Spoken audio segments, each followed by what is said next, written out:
How to fix Bluetooth audio stuttering problem. Hey everyone, welcome back to the channel. In today's tutorial, I'm going to be showing you guys how you can easily fix the Bluetooth audio stuttering problem. But before getting started, don't forget to hit the like button down below and subscribe to the channel.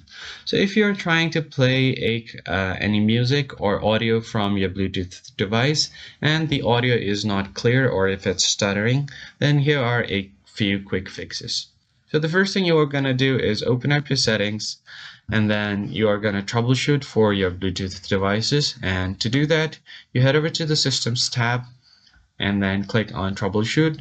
Click on other troubleshooters, and then on the other side, you'll find the Bluetooth. So just run this troubleshooter, and if there is any problem with your PC, it will ask you to fix itself, so just allow it. So this is the first method. In most cases, it will fix most of the problems. But if you're still facing the issue, then what you're going to do here is open up services. And then you're just going to search for Bluetooth services.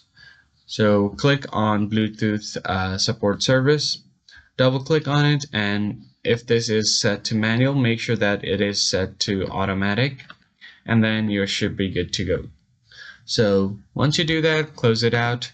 You are just going to search for device manager here and then click on hit and enter.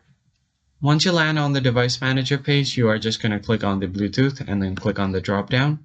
So here you can find your Bluetooth enumerator or the Bluetooth USB module. So you are just going to go ahead and right click on it and then update driver. Search automatically for drivers, and if it says the best driver is already installed, just close it out. Now the last step is to actually go ahead and click on the action tab and then search for any hardware changes. And now if there is, your hardware will be updated as well.